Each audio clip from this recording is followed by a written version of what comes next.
Anda kembali di News Pagi, pemirsa. Ribuan umat Kristiani di Kabupaten Mamasa, Sulawesi Barat memadati ruas jalan dalam pawai obor Paskah yang digelar pada Minggu malam. Tradisi tahunan tersebut menjadi bagian dari perayaan Paskah yang diikuti mulai dari anak-anak hingga orang dewasa dengan menyusuri jalan sejauh 3 km.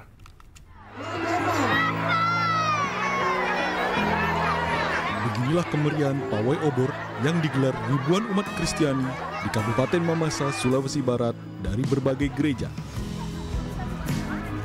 Kegiatan ini merupakan bagian dari rangkaian perayaan Paskah tahun 2025 yang telah menjadi tradisi tahunan. Pawai obor ini dimaknai sebagai simbol harapan dan semangat baru bagi warga Mamasa dalam menyambut Hari Paskah.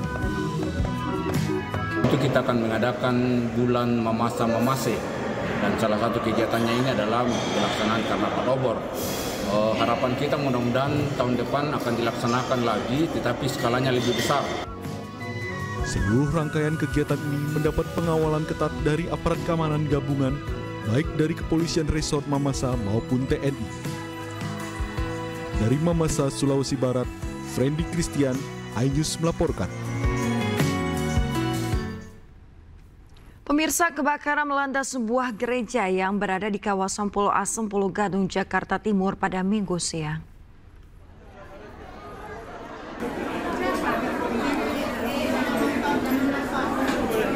Kebakaran yang berada di lantai 2 gereja terjadi saat jemaat gereja sedang menjalankan ibadah Paskah.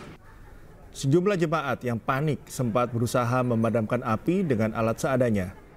Belum diketahui penyebab kebakaran ini, namun diduga akibat korsleting listrik. Kebakaran akhirnya berhasil dipadamkan dengan menurunkan 5 unit mobil pemadam kebakaran.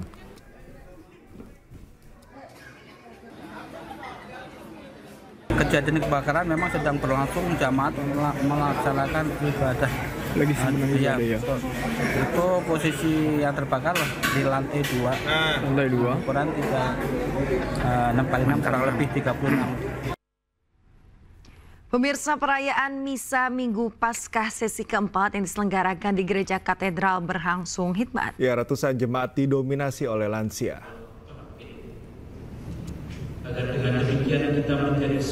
Ibadah Misa Minggu Paskah sesi 4 dimulai pukul 18.00 waktu Indonesia Barat.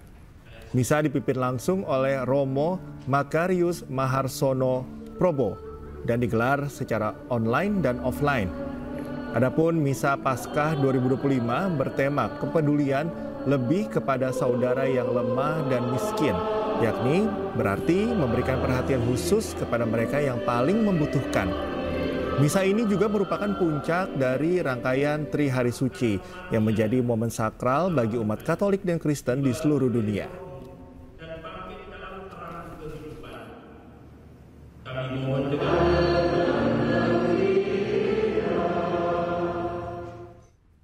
Pemirsa, rangkaian peringatan Paskah umat Nasrani di tanah air dirayakan dengan berbagai cara. Di Gereja Tiberias, Bekasi, ribuan umat hikmat mengikuti ibadah Paskah. Sementara di Sidoarjo, perayaan Paskah disemarakan dengan lomba mewarnai telur Paskah oleh anak-anak.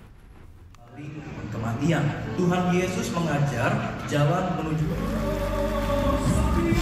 Ribuan umat Nasrani hikmat mengikuti perayaan Paskah 2025 di Gereja Tiberias Bekasi Town Square dengan pembagian 6 sesi acara.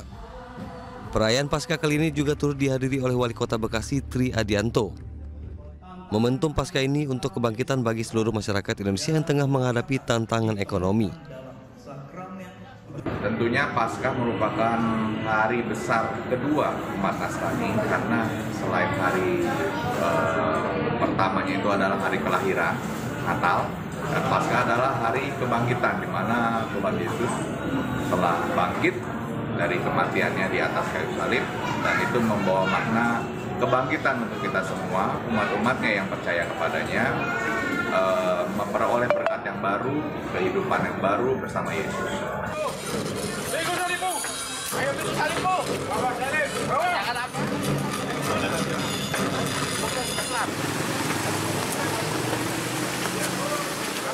Di Boyolali, Jawa Timur, meski diguyur hujan, seluruh peserta dari Gereja Sidang Jemaat Allah Immanuel antusias menelusuri jalan utama sejauh 1 km.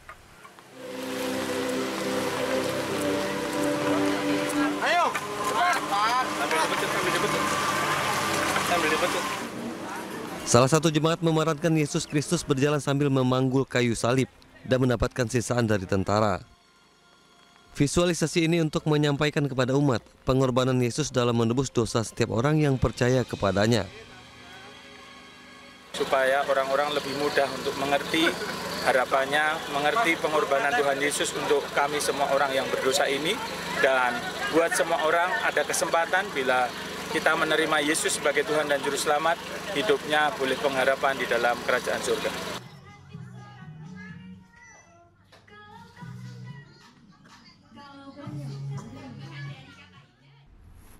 Pemirsa, selamat menaikkan ibadah subuh untuk Anda yang berada di wilayah Jakarta dan sekitarnya. Kita kembali di iNews Pagi. Pemirsa, banjir yang menerjang wilayah Kabupaten Barito Utara, Kalimantan Tengah semakin meluas. Akibatnya 33 desa di 9 kecamatan terendam banjir.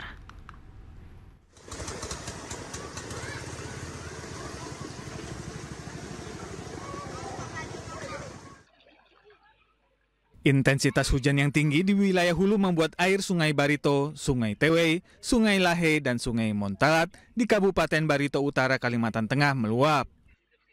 Akibatnya, akses jalan terputus dan pusat perekonomian lumpuh. Data dari BPBD Barito Utara sebanyak 53.655 jiwa yang tersebar di 9 kecamatan terdampak banjir. Selain itu, terdapat 9.332 bangunan yang terendam air.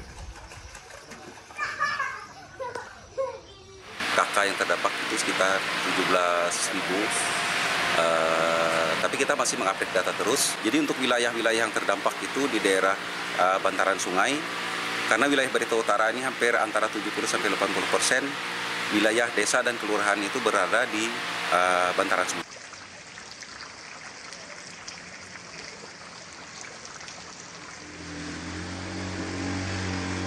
Sementara itu, di Depok, Jawa Barat, hampir sepertiga kelurahan Sukatani dilanda banjir jika hujan deras turun.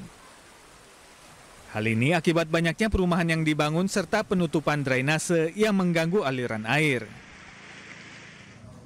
Untuk mengatasi banjir, DPRD Kota Depok mengusulkan pembuatan embung atau tampungan air di titik terendah di wilayah Sukatani. Ini adalah titik terendah, kalau kita jadiin embung, air kan akan tertampung di sini, begitu kan? Itu sih. Jadi bakal dibangun embung luasnya? Bukan bangun embung, kita dorong pemerintah untuk bisa bangun embung di sini. Ya, selain sodetan-sodetan yang tadi diarahkan memecah konsentrasi debit air yang dari. Menurut Hengki, untuk mengatasi banjir juga diperlukan sinergi antar organisasi perangkat daerah seperti Dinas PUPR, Dinas Rumkin, dan DLHK. Tim Liputan iNews melaporkan.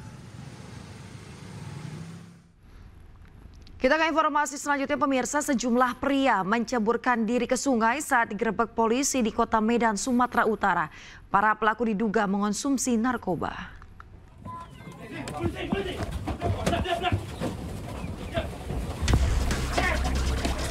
Polisi menggerebek 2 sarang narkoba di Jalan Siswono, Parman, Kota Medan di bawah permukiman padat penduduk yang letaknya persis di pinggir sungai.